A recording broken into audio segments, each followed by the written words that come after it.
On this winter edition, the mock presidential caucus has a profound impact on the young people of the Mount Laurel community.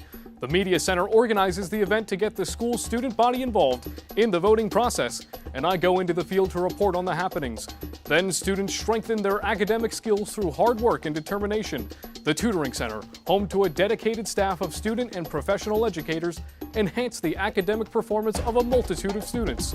And also coming up, the Teacher of the Year Award. Our investigative reporting sheds light on the crowning achievement of winner Miss Debbie Hodgelik. All this and more coming up on this winter 2016 edition of Lenape Tribal News, which begins right now.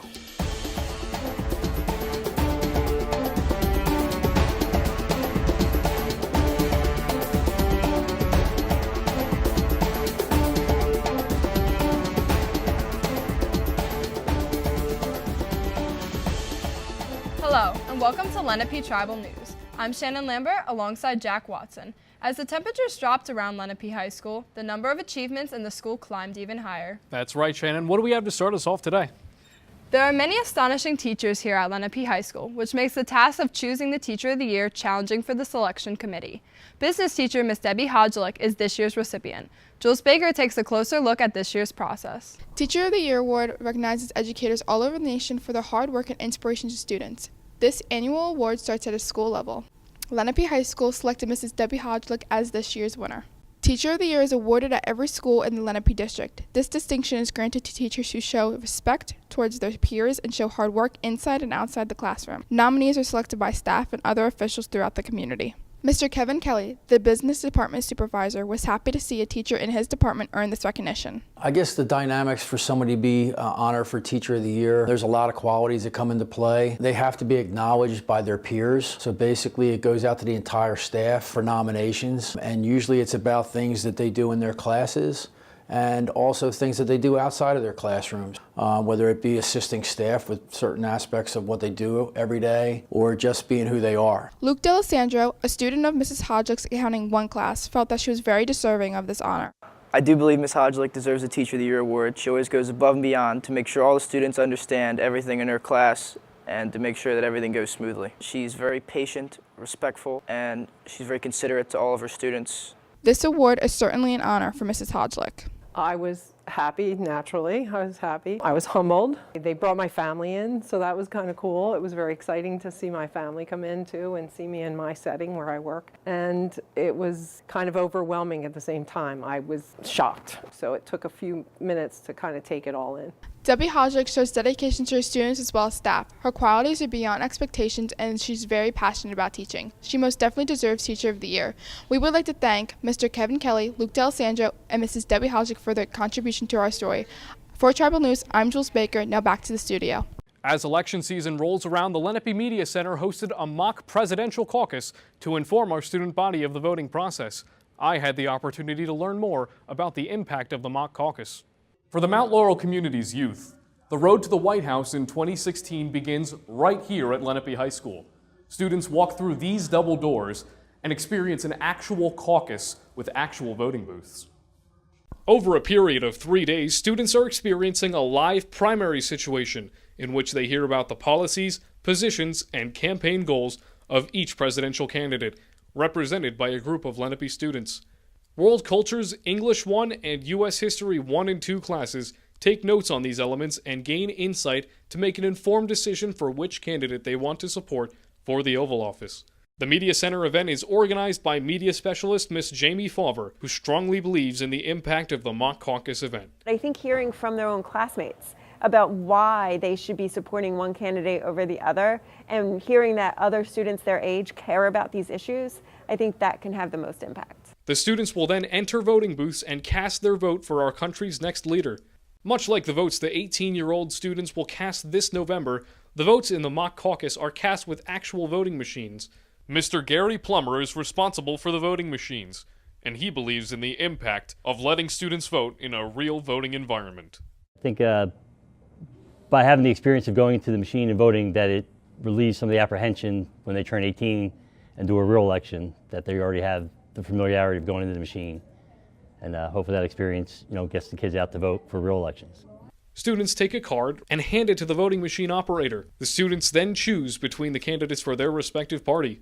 That's one reason why I think it's very important to get the voting machines here from the county and the actual machines. When you go in when you're 18 years old and for the first time you're in this booth and you know you want to select your candidate, I can't tell you how many times poll workers have said that everyone kind of forgets to hit the cast vote button, you know, and then you feel kind of intimidated by there. And when a poll worker calls you back, you know, in a real election because you forgot to hit something or you did it incorrectly, it just makes you kind of nervous. So hopefully they get some experience with this, get all the nerves out, and everyone's ready to go and vote when they turn 18. The students' ability to actually cast their vote in a real voting booth has profoundly impacted the caucus process. I think I saw a voting machine until I started working on voting machines, so I never knew what to expect. You know, I don't know if I even voted the first time when I turned 18. I might have waited until I was 22, so I was older and more experienced. It's unclear who will win the actual election, but one thing is for certain. The members of the Mount Laurel community are now better informed. Reporting outside Election Central, I'm Jack Watson. So what did you think of the mock caucus? Well, Shannon, I had the opportunity to cover the mock caucus, as we saw before, from the media center, and I was astonished at the way that the students were getting involved, you know, debating each other, learning about certain issues, writing them down for their own personal use. I thought it was fantastic how we actually got actual voting machines from the county. It was beautiful. Yeah, and it's really important that the students are keeping up with the current events and staying informed, because it was so awesome to see them so eager about learning about the different candidates and their positions on different topics. And I know that there was a kid for every different candidate, and they were representing them and explaining to the other students about their person, and it was just so awesome to see. Couldn't agree more. The Tutoring Center has proven to be a fulfilling opportunity for all students to seek help in difficult subjects. For more about the Tutoring Center, we go to Antonios NITSOLAS. The Tutoring Center is a place where students can seek help in courses that are difficult for them. This is where a high schooler takes a major step to achieve their ambitions of better grades. Let's take a look inside. For most subjects, there are numerous, friendly, and extremely competent tutors at the center, eager and ready to help. Here, people aren't singled out for being less competent in a certain subject. They are helped by the many, waiting to offer their skills, who are very knowledgeable at what they are teaching. Where the Tutoring Center differs from extra help from a teacher is that the mentors are fellow peers from school themselves. This isn't just the teacher offering extra work or going over the lesson again. This is help from peers who have already taken the courses and offer the tips needed to pass each specific one. The Tutoring Center takes a different approach from the normal method of going to a teacher for help that most are common with. Math teacher Mr. Robert Schwartz is the supervisor for the Tutoring Center. He recruits, manages, and assigns tutors based on their strengths in individual subjects. The tutoring program, what's nice about it, it's available every Tuesday, Wednesday, and Thursday after school in room E103 from 2:30 to 3:45 on those days. So in terms of being accessible, students can come any day during any of those times and receive help really in any subject area that they need help with. There are some ones that are a little bit more popular than others. A lot of people come in for help with math. They'll come in and ask for help in sciences, but we've also helped people in other areas. By attending the Tutoring Center, many have benefited from the help and tips they get from their respective tutors. Here, the mentor's main goal is to improve the student at their respective subjects. They also benefit from being able to reinforce subjects that they learned a while ago and have started to forget. The instructors appreciate the fact that these kids have made the difficult decision to seek help and have come to them. Both student and mentor work hard in order to lift their grades, while an academic boost is gained. Many friendships are also made between them. This shows the multitude of ways that going to seek help from a peer can make an extremely positive impact on one's life. Sophomore Joseph Cornaglio is one of the many tutors available.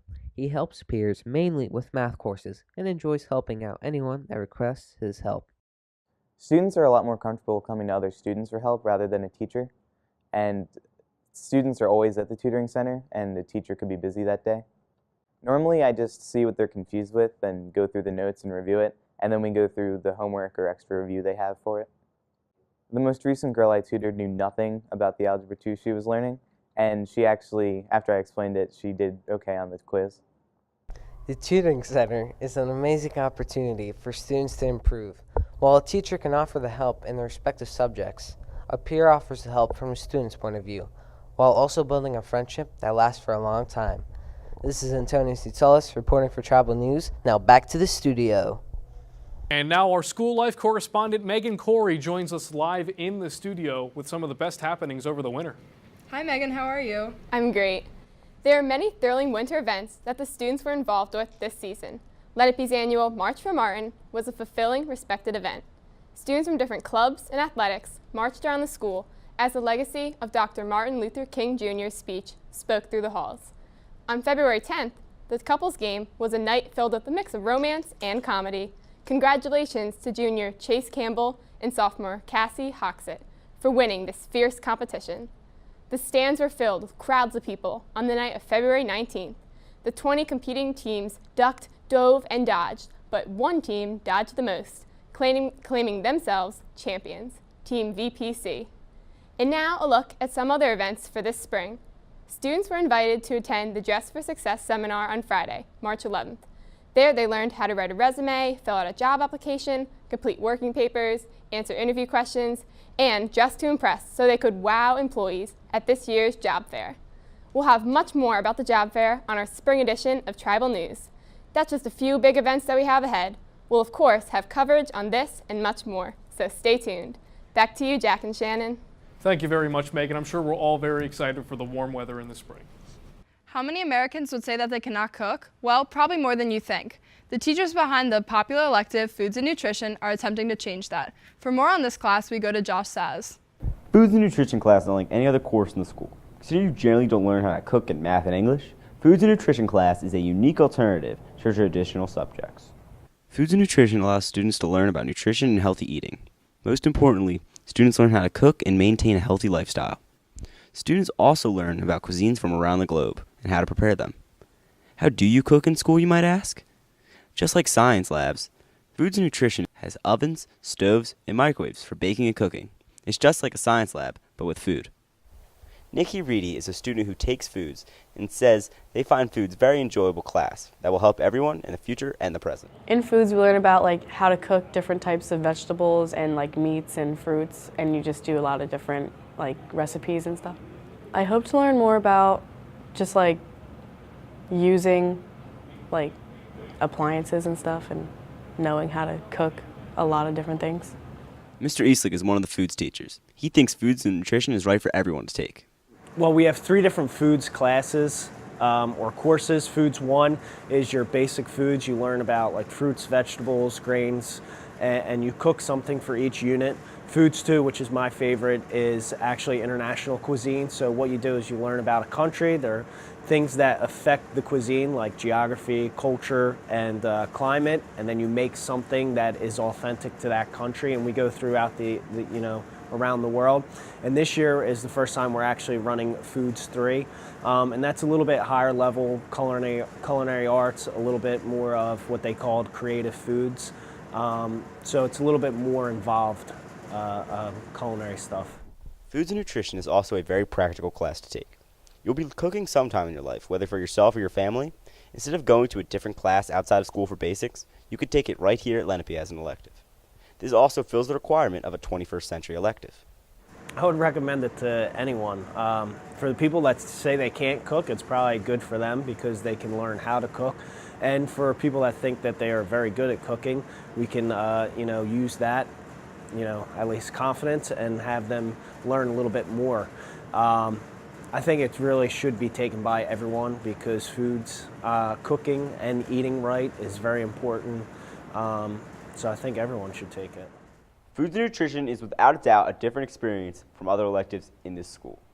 I would like to thank Mr. Eastlick and Nikki Reedy for their time. This has been Josh SZASZ for Tribal News. Now back to the studio. The many demands of a high school student's life bring about plenty of stress. One student has created a club to help her peers survive the stress and balance their school and personal lives. For more, we go to Julianna O'Hagan. Everyday life can be exhausting, especially for teenagers. A typical high school student experiences stress in many ways, including school, extracurricular, and peer-related anxieties. Sophomore KYRA has created a club to help cope with this stress. In January of 2016, STRESSLESS began as a club to help students deal with the pressures of every day. Stress is a big part of everyone's life. In some cases, teenagers have more to deal with than adults. but previously they had no outlet. KYRA Berry saw this problem and as a result worked to create the Stress Less Club. So I came up with the idea for Stress Less because I feel like stress in teenagers is an important topic and it's not talked about enough, and a lot of people can experience a lot of really harmful things coming from stress, so I thought that there needed to be more of a spotlight on it, so I created the club. At the meeting, members discussed ways to reduce difficulties in school and general difficulty they face every day, as well as socialize. Kelly Donahue is a student who is enjoying stress less. I joined because this year has been really stressful, and I know that with the help of the club, I'll be able to relax a lot more. I'll have more time to kick back with friends, and I'll also learn a lot about how to relieve myself of all the stress of school. The club is off to a good start. The first meeting had a very promising turnout. KYRA was able to create a calm space using fun games and socializing. The class of 2018 got to enjoy a special fun-filled night in late February. For more on the Sophomore Cotillion, let's send it over to Matt Agger.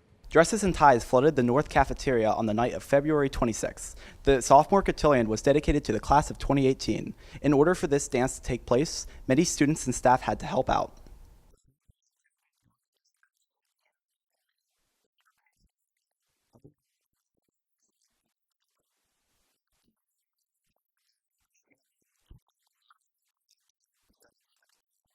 We booked the cotillion about a year in advance, so the co-advisor, Mrs. Mullen, and myself booked it last February. So we want to make sure we have the gym, want to make sure we have the DJ. As far as planning it, it probably takes like a month and a half. A couple weeks ago, we had our class officers come in, start talking about themes, talking about decorations, talking about the types of food they wanted, and we're just in the middle of preparing all that right now. Myself and my co-advisor, Mrs. Mullen, we choose it. You know, we heard that McDonald's does Happy Meals for dances. We asked our students about it. They were excited about it, so we made the call over. We kind of set up everything. It's very business-like over there. The kids are excited, so this year they'll get a choice of a McDonald's Happy Meal. They get a McDouble, 6-piece nugget, or a filet of fish with a couple sides.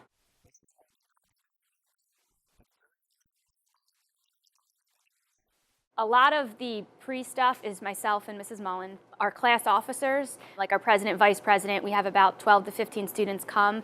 They really help us set up. They make the decorations, they hang them up. A couple of the other class advisors, they help us set up the night of, they help us decorate, they help us chaperone.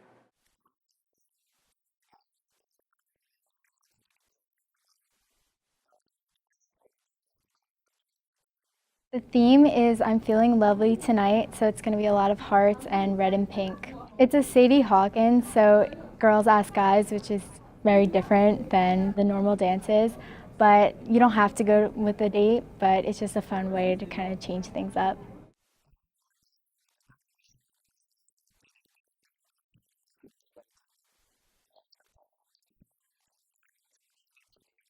I enjoyed hanging with my friends, and I actually enjoyed the dancing and the music at Cotillion. The best part was when we did the little conga line. There was just a beat going, and then I grabbed someone's shoulders, and another person grabbed my shoulders, then it kept going and going and going. Everyone's hard work truly paid off with an event like this. Not only did the Cotillion come together well, but also provided the sophomores with an enjoyable night. For Tribal News, I'm Matt Agger. Now back to the studio. That's all for our Winter 2016 edition of Lenape Tribal News. We'd like to thank all of our interview subjects and congratulate our reporters on their efforts. For Shannon, Lambert, and our entire crew here in Studio ND27 at Lenape High School, I'm Jack Watson.